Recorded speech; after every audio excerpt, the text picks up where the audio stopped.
이 아침에 주신 하나님 말씀 신약성경 누가복음 2장 52절 말씀입니다.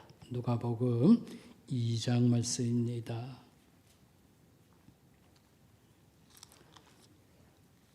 누가복음 2장 52절 말씀입니다.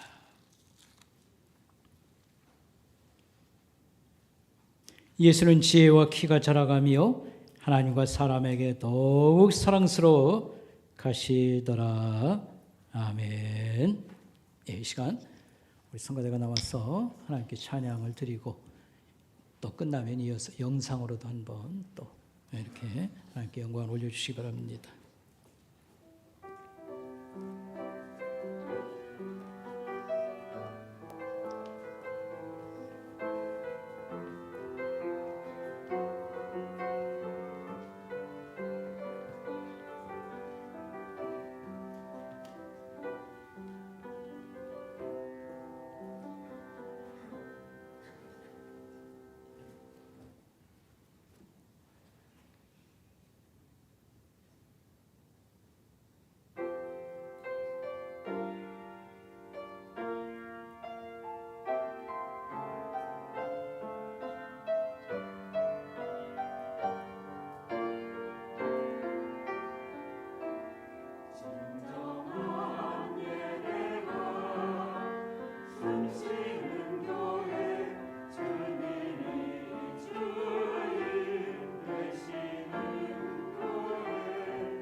자기 이름 위하여 그의 길로 인도하시는도다.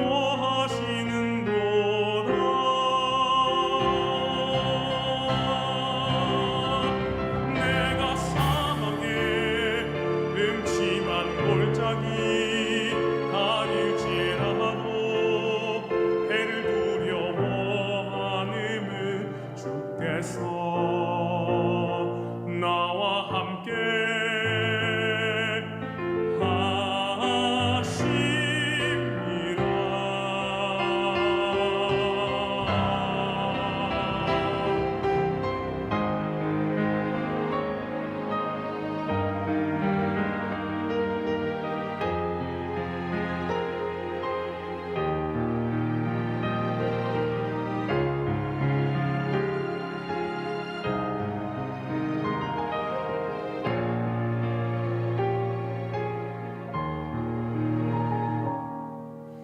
나의 평생의 선하심과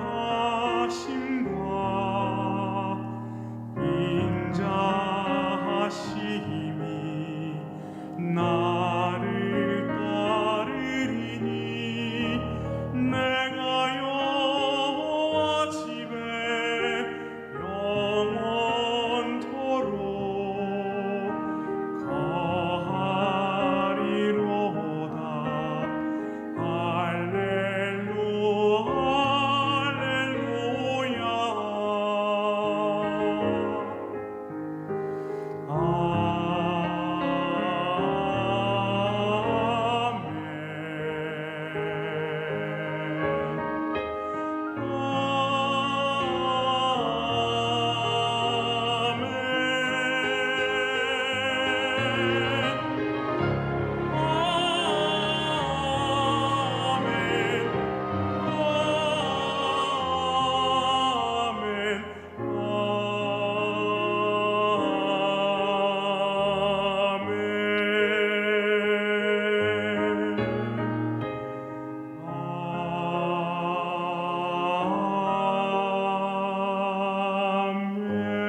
우리가 어린이 주일 또 어버이 주일 우리가 다 지켰습니다만 말씀은 이제 2주간 미뤄놨던 걸 우리가 오늘부터 말씀을 또 듣도록 하겠습니다. 오늘 누가복음 2장의 말씀 세살 버릇 80가지 이런 제목으로 여러분에게 말씀을 증거하도록 하겠습니다. 오늘 쉬운 성경으로 오늘 본문 말씀을 읽으면 이와 같습니다. 예수님은 지혜와 키가 더욱 자랐고 하나님과 사람들로부터 사랑을 받았습니다. 하겠습니다. 이것은 소년 시절의 예수님 얘기가 되겠습니다. 우리가 어떻게 하면 우리 자녀들을 잘 키우고 또 잘 되게 할까 늘 기도 제목이고 관심사입니다. 우리가 예수님에게서 자녀 교육에 양육에 영감을 얻고 우리가 적용했으면 좋겠고요. 내가 할 수 있는 일을 좀 생각해보고 찾아보는 그런 시간이 꼭 되어지길 바라겠습니다. 특별히 예수님이 같은 그런 종족이었죠. 동포였던 유대인들, 이스라엘 사람들은 지금까지도 돈보다 자녀 교육에 더 목숨을 거는 사람들입니다. 성경 말씀을 특별히 성경적인 방법을 그대로 적용하려고 해서 가르치는 것을 고집해오고 이것을 가정과 국가에서 지금까지도 계속 이 정성을 바치고 있습니다. 우리가 또 적용면에서 이 유대인들, 이스라엘 사람들에게서 영감을 얻어서 우리 자녀 교육에 우리가 반영을 좀 했으면 좋겠다 이렇게 생각을 합니다. 우리 첫 번째 생각할 것은요. 하나님의 방법으로 하나님의 복을 우리 자녀들이 받게 하자라고 하는 것입니다. 하나님의 방법으로 하나님의 복을 받게 하자라고 하는 말씀입니다. 예수님은 하나님의 사랑을 받으셨습니다. 오늘 마태복음 13장에 보면 이는 내 사랑하는 아들이요 내 기뻐하는 자라. 예수님이 세례 받으실 때 성부 하나님께서 하늘에서 들려주신 음성입니다. 또 그 변화산 사건, 예수님의 십자가 고난을 바로 앞둔 시점에서 또 똑같은 그런 일이 일어났었지요. 그때도 들려주신 말씀은 이것이었습니다. 이는 내 사랑하는 아들이요 내 기뻐하는 자라. 예수님은 하나님이 사랑을 받으셨습니다. 요한복음 4장에 보면 예수님의 제자들이 점심 식사를 준비하려고요 시내에 마을로 들어가서 점심 식사 뭘 좀 구해 오려고 갔습니다. 갔다 올 때에 예수님께서 또 이런 말씀했어요. 나는 먹을 음식이 있다 하겠어요. 선생님 누가 이렇게 먹을 게 음식을 가져다 드렸을까? 궁금할 때 예수님께서 들려주신 말씀은 이것이었습니다. 나의 음식은 나를 보내신 아버지의 뜻을, 보내신 분의 뜻을 온전히 이루는 것이라. 뜻을 행하고 그 분의 일을 온전히 이루는 것이다. 이렇게 말을 했습니다. 우리가 보통 좋은 거 많지만 일단 밥을 먹고서 좋은 것도 있지. 그래서 하는 말인들이 있어요. 금강산도 뭐다? 식후경. 좋은 거, 좋은 일이 있고 그런데 일단 밥을 먹고 이게 좀 해결되어야 좋은 것도 있는 거 아니냐. 그래서 이 밥 먹는 일이 사실은 큰 일로 우리가 늘 이렇게 생각했습니다. 그런데 예수님께서는 나의 음식은, 내 밥은 하나님 아버지의 뜻을 이루는 것이다. 이것을 온전히 이루는 것이 나의 뜻이다, 소원이다. 이런 말씀했습니다. 하나님께서 이 말씀을 들으면서 예수님의 이게 철학이거든요. 예수님이 그 평생 추구하는 그런 인생의 목표였습니다. 하나님 아버지의 뜻을 온전히 이루는 것. 이게 내 밥이다. 밥보다 더 크다. 이런 뜻이거든요. 얼마나 하나님께서 기뻐하셨겠습니까? 우리가 우리 자녀들을 잘 키워서 하나님의 복을 받는 사람들이 되게 하자라고 말할 때 여러분들이 아멘하고 그럴 것입니다. 그러나 실제적으로 교육이라고 하는 실제 문제에 접하면은 어떻게 하는 것이 하나님 복을 받는 이 문제도 있지만 하나님의 복을 매우 막연하게 생각할 수가 있습니다. 우리가 살던 방식대로 우리가 사는 이 세상의 어떤 가치관, 그래서 공부를 잘해야 되고 좋은 직장을 얻어야 되고 그게 인생의 답인 것만 생각을 합니다. 그러나 더 정확히 말하는 것은 뭘까요? 하나님의 복을 받아야 된다. 아멘. 얼마 전에 지난주에 장례식이 있었습니다. 지난주가 이번 주인가요? 유명한 여배우가 그 다음에 유명한 시인이 같이 세상을 떠났습니다. 같은 장례 치렀습니다. 그 여배우에 대해서도 굉장히 칭찬이 많았습니다. 55세에 갑자기 돌아갔지만 아주 스캔들 없이 한국을 대표하는 여배우, 미모도 뛰어나고 사랑하고 존경하는 사람들이 많았습니다. 그러나 이쪽 삶 끝나는 날 하나님 앞에 가는 사람과 버림받는 사람이 있다는 사실을 우리가 기억할 필요가 있습니다. 뭐가 복인가? 잘 되는 것인가? 물론 우리 삶도 철저하고 깨끗하고 사람들이 존경하고 사랑하는 그런 삶 꼭 길어야 되는 건 아니지요. 그러긴 하지만 그러나 마지막 또 다음 순간으로 우리가 나아갈 때에 그가 하나님 앞에 갔는가 아니면 그러지 못했는가 우리가 복받는 게 뭔가를 우리가 생각할 필요가 있습니다. 특별히 성경적 가르침은 우리 교육에 굉장히 중요합니다. 이게 하나님의 방법으로 하나님의 복을 받는 길입니다. 이걸 매우 강조하나 우리가 너무 많이 들어서 그런지 식상하다. 현실 문제에 와서 어떻게 자녀를 잘 키워야 될까? 구체적인 것에 좀 서투른 것도 있습니다만 그러나 이것을 우리가 소홀히 생각하는 그런 경향이 많습니다. 그래서 오늘 우리는 다시 한번 생각해 보겠습니다. 성경 교육을 받아서 크게 쓰임받은 인물이 누굴까? 우리가 성경 안에서가 아니고 우리 현실 속에서 한번 생각해 보자고요. 성경 교육을 받아서 크게 쓰임받은 사람, 존경받는 사람이 누구인가? 저는 정치인을 세 사람 골랐습니다. 미국에서 한 사람, 독일에서 한 사람, 영국에서 한 사람. 미국 사람들이 계속 존경하는 사람이 누구냐면 아브라함 링컨입니다. 제가 생각하기에 아브라함을 능가하는 사람이 앞으로도 절대 나올 수 없다고 생각합니다. 왜 그런가? 잘 들어보세요. 아브라함 링컨은 그 어머니가 일찍 돌아가면서 성경책을 유언처럼 부탁해서 이 말씀 가지고 하나님 잘 믿어라. 근데 아들이 아주 효자라고 할 수 있겠지요. 그 말씀 그대로를 받아들여서 성경을 아주 달달달달, 그때는 책이 좀 부족해서 그런 것도 있습니다만 아주 이렇게 해서 살았습니다. 그는 정치 현실에 나올 때에 그가 던진 메시지, 중요한 건 이것입니다. 정직한 지도자. 그래서 여러분 그 약속한 것은 반드시 지킵니다. 그의 어떤 슬로건이자 표현은 이것이었습니다. 정직. 주지사도 그러고 대통령에서도. 링컨같이 위대한 사람은 나올 수 없다. 무슨 일을 했길래? 여러분 잘 아는 것 마냥 남북이 전쟁을 치렀습니다. 우리 6.25 전쟁하고 똑같은 거예요. 남북이 전쟁을 치렀습니다. 갈라지겠다는 겁니다.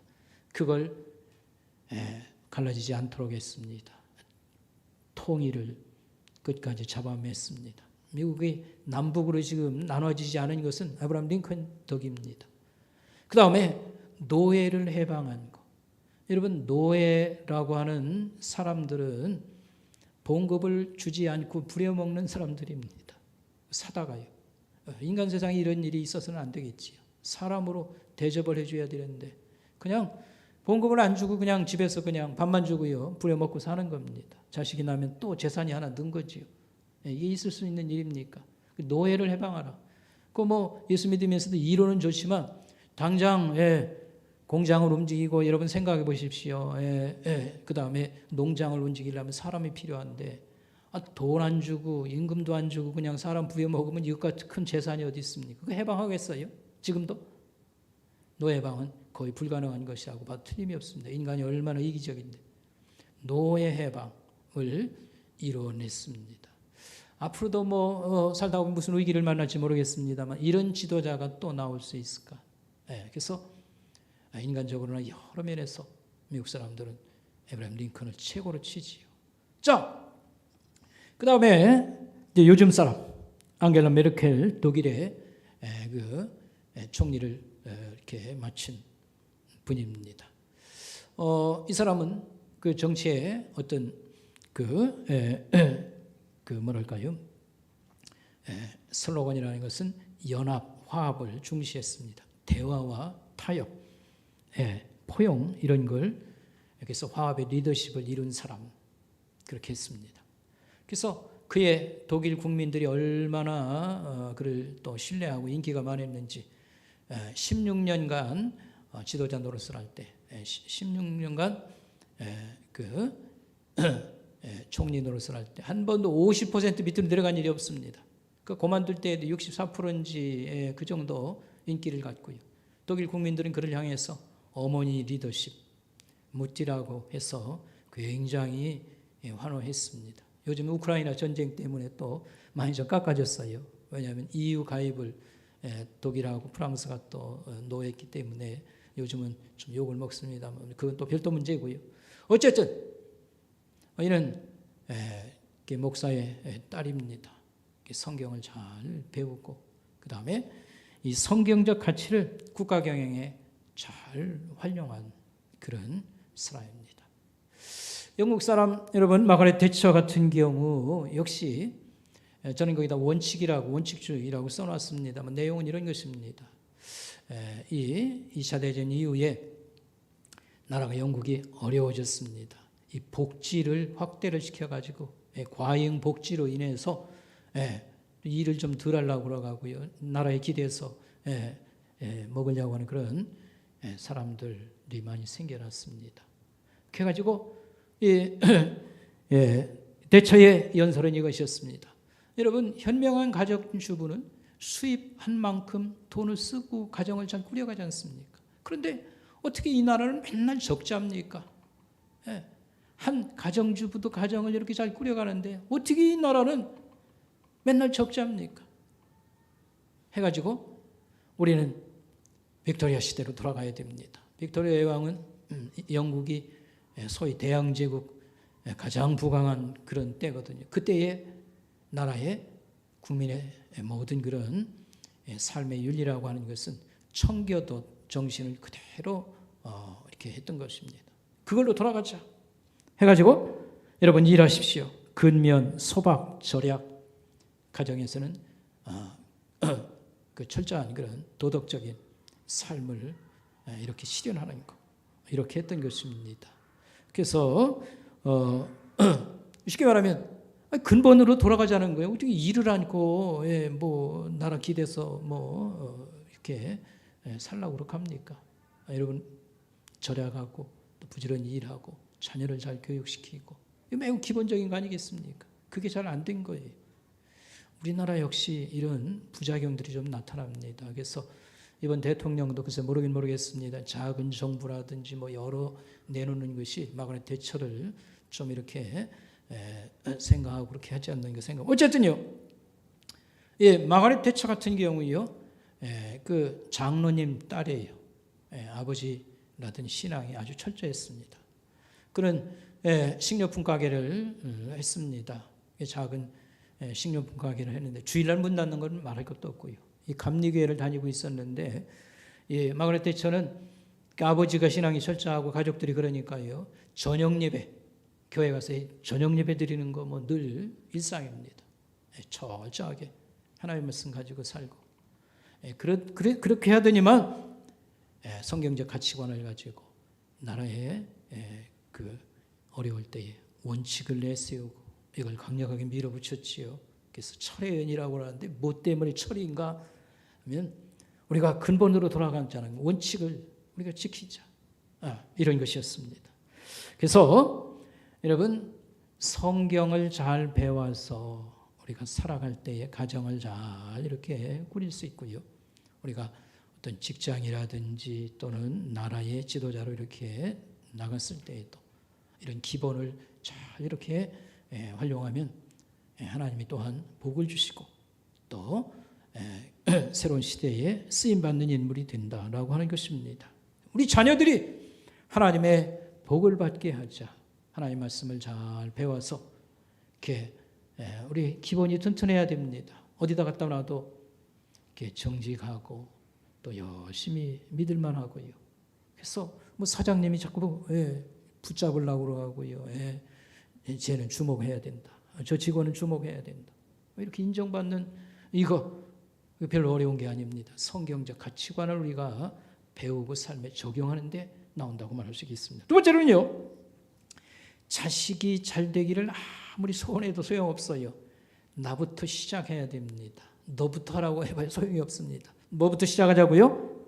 나부터 시작하자. 모범이 있어야 되는 것입니다. 예수님은 어린 시절에 사람들의 또한 사랑을 받았다고 그랬습니다. 예수님은 사람들의 사랑을 받았다. 하나님의 사랑을 받고 사람들의 사랑을 받으셨다. 성인이 되었어도 예수님은 하나님을 잘 믿는 모델이었습니다. 뿐만 아니라 도덕적으로도 흠잡을 수 없는 모델이었습니다. 마찬가지로 우리가 성경의 삶을 찾아보면 예수님은 성경 말씀을 잘 배운 사람입니다. 그래서 오늘 본문 그 앞뒤를 읽어볼 것 같으면 12살 때 제 부모님과 함께 절기를 지키기 위해서 예루살렘에 갔습니다. 그때에 잠깐 하는 사이 이제 그거 맞추고요. 동네 사람들이 그냥 뭐 한 때를 이루어서 무대기로 이렇게 몰려가니까 그저 부모들이 생각하기는 뭐 애들하고 어디가 있겠지 하고 점심 때쯤 저녁 때쯤 찾은 거예요. 예수님이 안 보였지요. 그러나 예수님은 예루살렘을 떠나지 않고 이 제사장들이 성경을 가르쳤거든요. 제사장들과 성경을 묻고 답하고 그러고 있었습니다. 그래가지고 뭐 애 잃어버렸다고 난리를 피웠지만 사실 부모님들이 좀 소홀했던 것이라고 볼 수 있겠죠. 그런데 깜짝 놀랐어요. 왜 깜짝 놀랐느냐? 이런 질문을 하고 이런 질문에 이런 답변을 하는 것이 선생님들도 너무 놀랐다고 하는 사실입니다.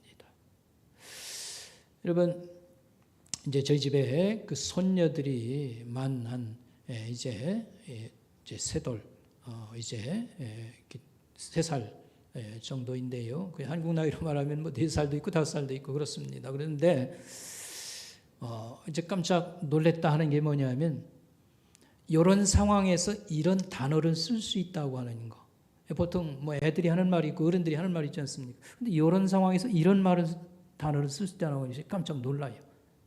그런 때가 있습니다. 예.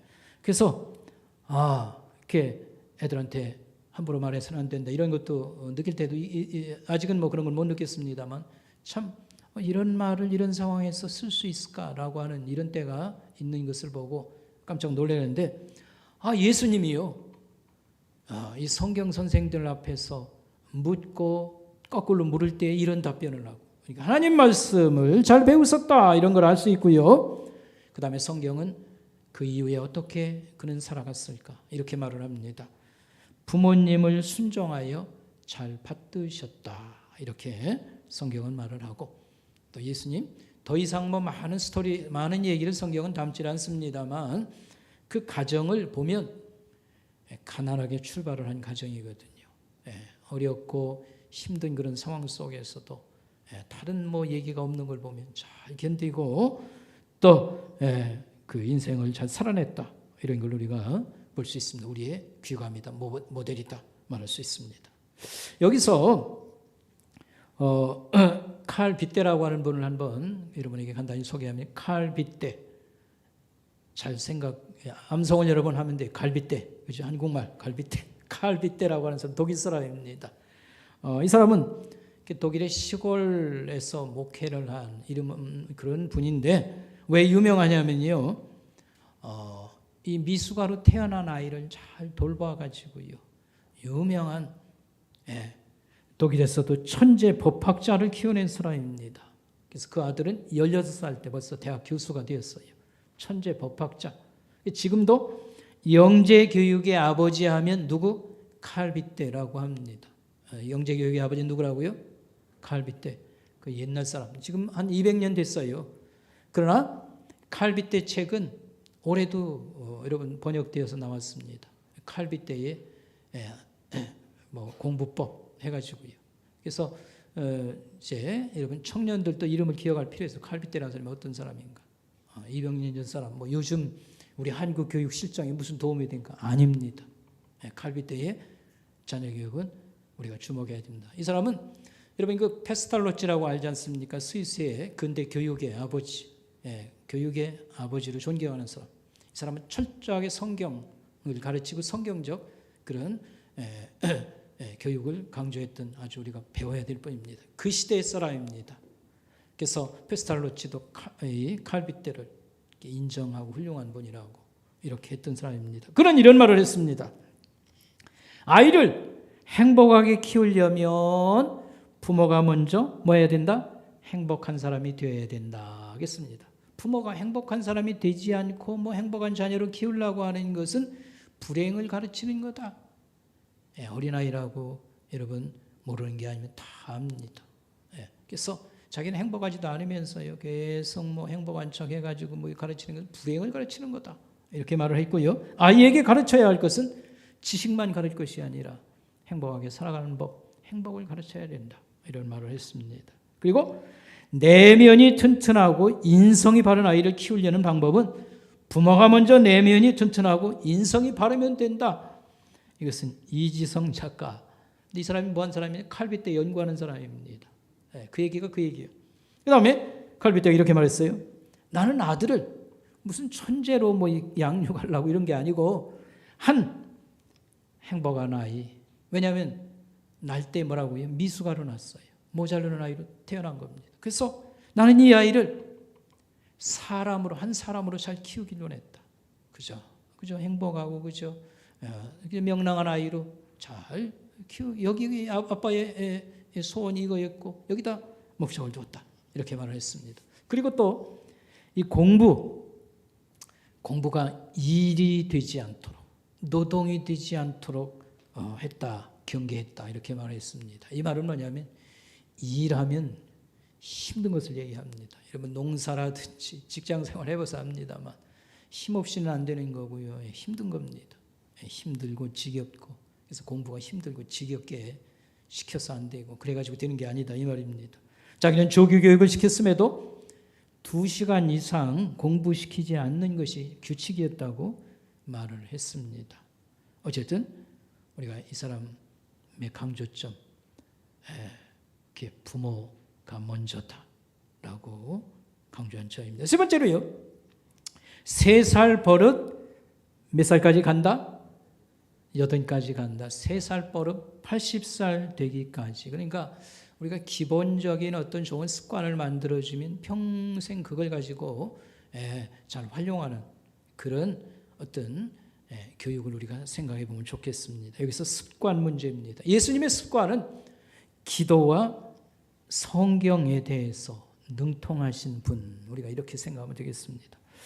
누가복음 22장에 보면 예수님은 습관을 따라서 기도하러 가시더라 이렇게 말을 했습니다. 그래서 밤늦게 아니면 일찍 하나님께 나가서 기도하는 분, 하늘의 사람인 것을 이렇게 우리에게 모델로 또 보여주셨습니다. 그리고요, 성경에 능통하셨다 이렇게 말할 수 있어요. 어떻게 성경에 능통하니 어떻게 합니까?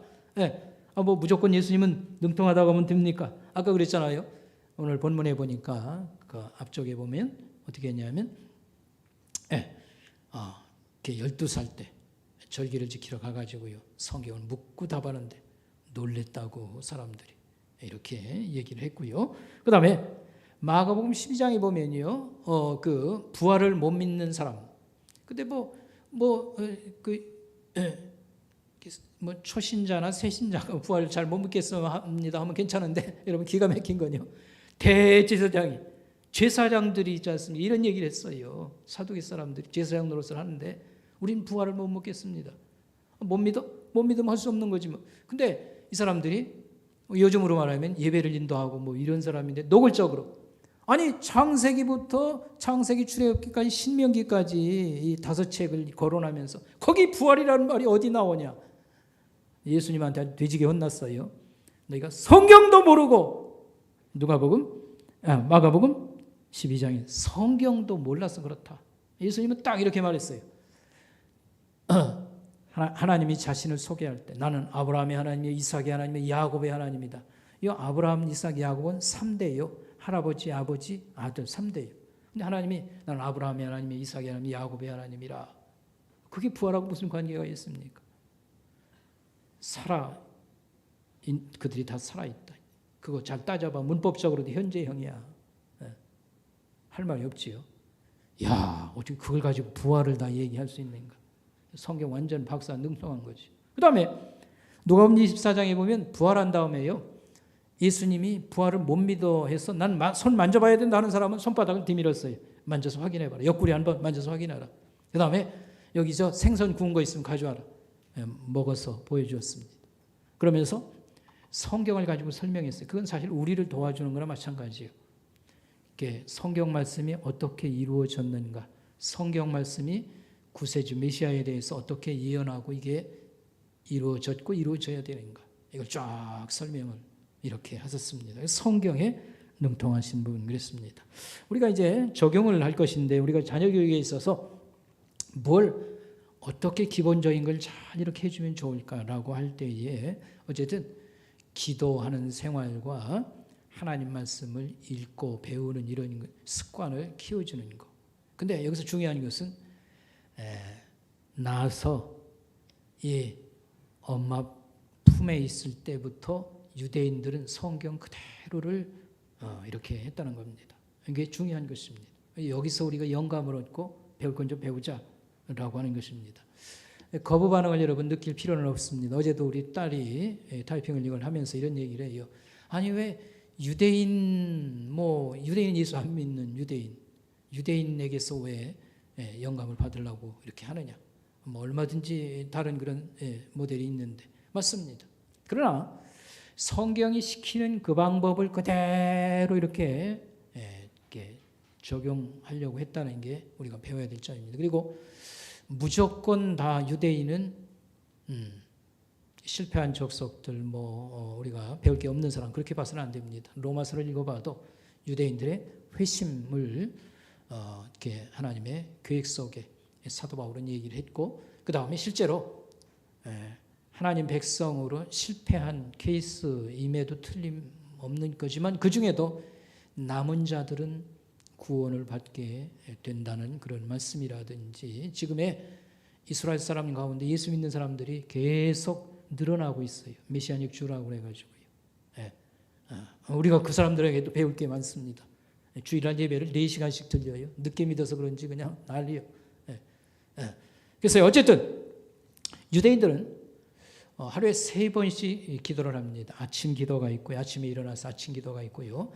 저녁에 잘 때 저녁 기도가 있고 오후 이게 이제 저녁 기도라고도 이름 붙였는데 그다음에 저녁은 밤 기도라고 이게 이제 오후 3시쯤 왜냐하면 그 일교차가 아니라 그 시간 그 저 차감 안에서 이렇게 저녁이라고 오후라고도 하고 뭐 저녁이라고도 하는 겁니다. 그래서 아침 기도에서는 하나님을 찬양하고요.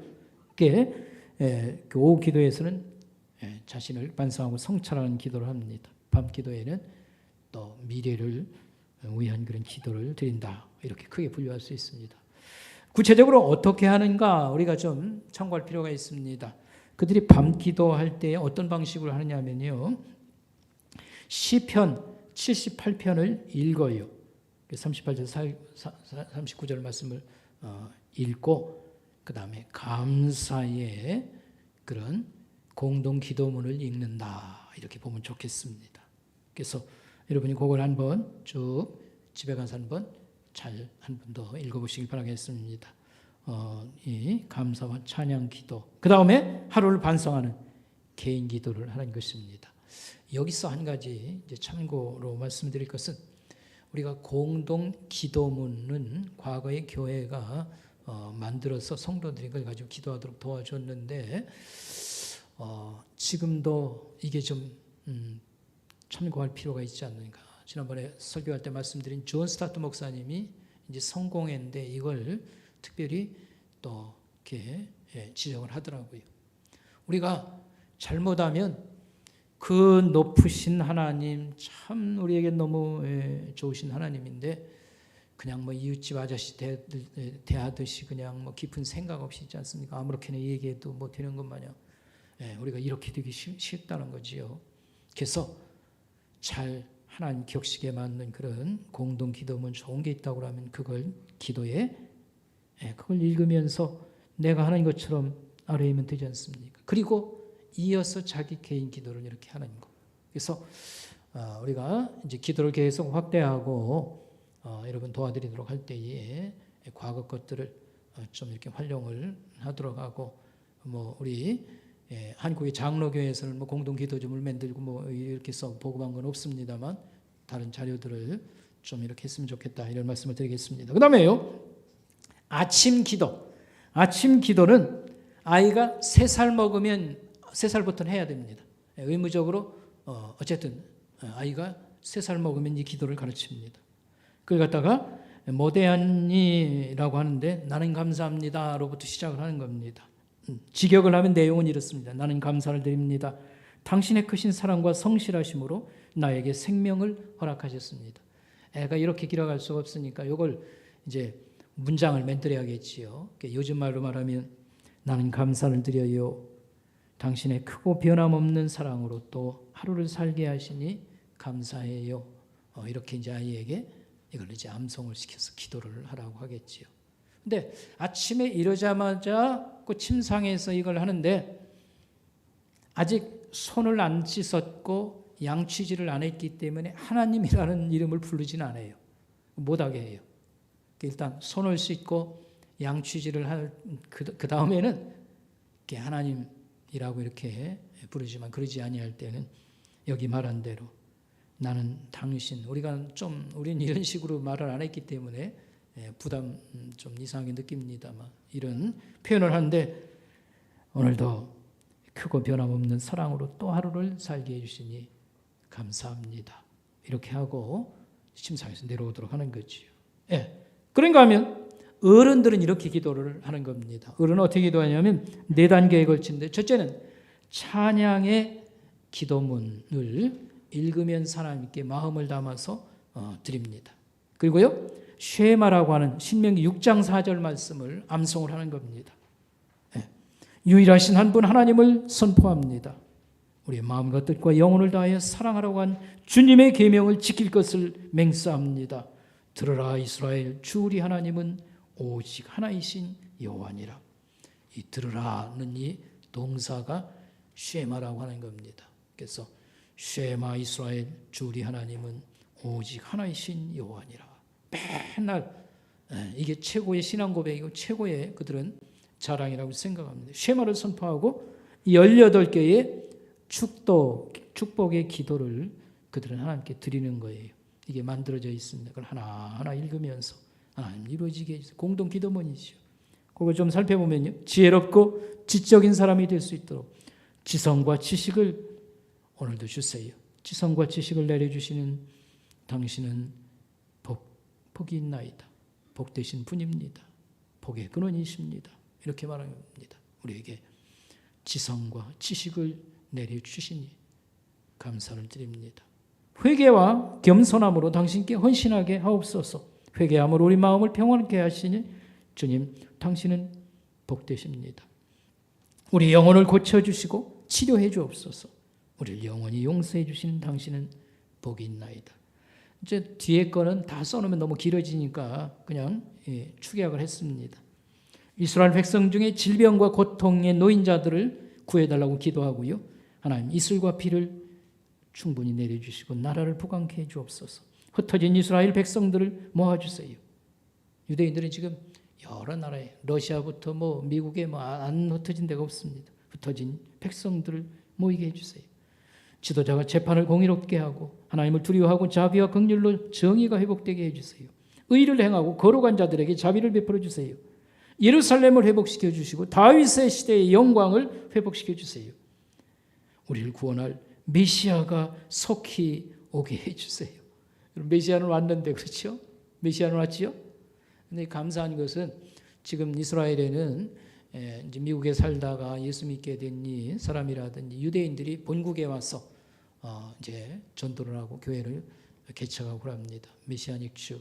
그래서 오늘 여기 인용하는 그 이제 분이 교수가 있는데 그가 그 메시아닉 주 교회에 가서 예배드리는데 주일 낮 예배가 4시간이요.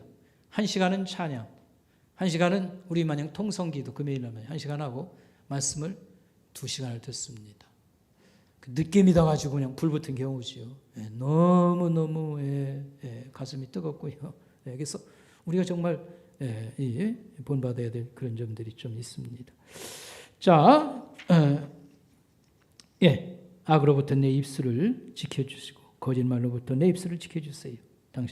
내 마음이 당신을 말씀을 향하게 하고 내 영혼이 계명을 따르게 도와주세요.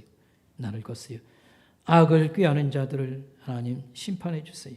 이런 기도들을 쭉 16가지를 공동 기도문을 하나하나 정성 맞춰 기도한 다음에 자기의 간구와 오늘 부탁할 말씀을 아뢰는 기도.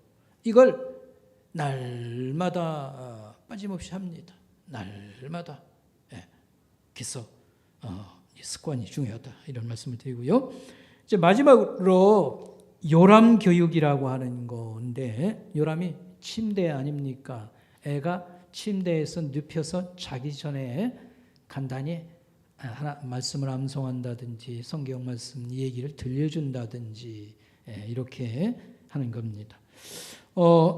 유대인 작가 루시 실로는 이렇게 말했어요. 유대 어머니들은 침대 머리에 성경 얘기를 늘 읽어주고 들려주고 계속 반복하고 그러는데 그러면 아이가 마음의 평온함을 느끼고 특별히 우리 잠잘 때에 우리 마음속에 여러 잡념과 쓰레기 같은 것들을 다 치우는데 바로 하나님 말씀이 들어가면 나쁜 감정을 스펀지가 물을 먹고 다 뱉어내는 그런 역할을 한다. 이렇게 말을 했습니다. 이렇게 자라면 믿음이 자라고 거룩한 생각이 자라고 하나님의 사람으로 온전케 된다. 이렇게 말을 했습니다. 여기서 그 유대 엄마들은 아이를 낳아서 포대기로 가슴에 안았을 때에 젖 먹일 때 말입니다. 그때에 또 계속 성경 얘기를 들려주고 암송을 하고 똑같이 하는 거예요. 애가 말귀를 못 알아듣는데도. 이게 참 놀라운 거지요. 여러분에게 소개하고 싶은 것들이 많이 있는데요. 아이가 나면 이제 8일째 되는 날, 일주일 8일째 되는 날 할례 그 결례를 하고 이제 그렇게 하는데 그 전에 어떻게 하냐면요. 철야 기도를 해요. 철야 기도를. 철야 기도를 이렇게 한다고 합니다. 성경을 읽고요. 아버지가 자다가 죽을까봐 있지 않습니까? 할아버지가 또 거기 같이 참여를 했어요. 이제 또 도와주고, 그 다음에 아빠 친구들이 또 와가지고 있지 않습니까? 그 밤에 이렇게 하고, 이제 또 할 일을 받도록 이렇게 도와주고, 이렇게 애를 쓴다든지. 아주 그 뭐 하나하나가 우리가 좀 참고할 게 너무 많다. 이런 말씀을 드리도록 하겠습니다. 자, 이렇게 듣지 못할 때에도 계속 이렇게 했는데 그게 언어 발달과 인지 발달, 소위 말하는 대로 IQ 이런 것들 개발에 굉장히 막강한 그런 기여를 하더라. 이제 이런 결론을 알게 되었습니다. 자, 그다음에 이 텔레비전은 우리가 소위 말하는 대로 창조적인 인간이 되는데 큰 장애물이 됩니다. 뭘 딱 오래 기억시킬 때에는 시청각이라고 하는 것이 굉장히 도움이 되는데 뭔가 상상력이 하고 새로운 걸 뭘 찾아내고 이런 창조적 인간이 되는데 이 텔레비전 맨날 들여다보는 것은 막강한 그런 장애물입니다. 이런 말씀입니다. 제가 이 자료를 참고할 때 이제 이영희 교수라고요. 이스라엘 교육을 현지에 가서 받고 전공한 사람인데 이제 그 사람 책에 나오는 겁니다. 유치원을 방문을 해서 이제 그 교사 선생님하고 대화를 나눈 겁니다. 이스라엘 아이들은 하루에 텔레비전을 몇 시간 정도 볼까요? 질문을 했어요. 이스라엘 그 유치원 아이들은 하루에 텔레비전을 몇 시간이나 볼까요? 질문을 했어요. 답변은 이것이었습니다. 우리 아이들이 28명인데 집에 텔레비전이 있는 집은 4집밖에 없습니다. 하겠습니다. 너무 이상하네요. 거긴 뭐 별천지인가요? 아니 뭐 텔레비전이 뭐 대단한 것도 아닌데 애들이 텔레비전도 안 보고 무슨 문화생활을 그 사람들은 어떻게 하는 것인가? 유치원이 2시 반에 끝나는 겁니다. 그러면 집에 가서 뭐 잠을 잔다든지 뭐 또 그 생활 환경이나 모든 것이 잘 돼 있어서 애 키우기 너무 좋다고 그래요. 그래서 그냥 뛰어놀다가 부모들이 퇴근을 몇 시에 하냐면 3시에요. 아버지고 엄마고요. 이스라엘 제도가 그렇습니다. 3시에 퇴근을 해서 집에 가서 애들하고 놀아주고 뭐 이러고 하니까 있지 않습니까? 텔레비전이 별로 우리 시골에서 있지 않습니까? 막 돌아다니고 너무 좋잖아요. 그렇게 이제 키우기 때문에 텔레비전이 중요한 영향을 못합니다. 아니 그 문화생활 하려면 뉴스도 봐야 되고 뭐하는데 이스라엘은 우리보다 더 뉴스를 중요하게 여겨요. 근데 그 사람들은 어떻게 하냐면요. 작은 라디오를 늘 가지고 다닙니다. 그래서 아랍 사람들하고 충돌이 지금도 계속 일어나고 뭐 예루살렘에 이런 문제가 생기면 항상 총을 가지고 다녀요. 데이트하는 사람도 있잖아요. 권총도 있고요. 장총도 있습니다. 집에 다 있어요. 늘 뭐 하면 와차하면 무슨 전투경찰 마냥 다 나오는 것이지요. 그러니까 뉴스를 늘 들어야 돼요. 그러니까 작은 라디오를 늘 갖고 다니면서 근데 텔레비전의 유익과 이런 걸 다 알고 있는 거예요. 그러니까 텔레비전에 의존하지 않고 이렇게 아이들을 키우기 위한 모든 그런 저기가 돼 있다. 이렇게 보면 좋겠습니다. 텔레비전은 강력한 전자파를 발생한다고 합니다. 25,000볼트의 그런 전기가 가동이 되어서 전자파를 눈에다 대고 쏴대니까 이것은 자연스러운 빛이 아닙니다. 강력한 빛. 그래서 시청각적으로 이것보다 더 대단한 게 없습니다. 뭘 오래 기억할 때. 그렇지만 아까도 얘기했습니다만 뭔가 새로운 것도 생각하고 뭔가 만들려면 그런 거 있어야 되지 않습니까? 이런 방면은 장애물이 된다. 창조적 인간을 되는데 이건 장애물이 된다.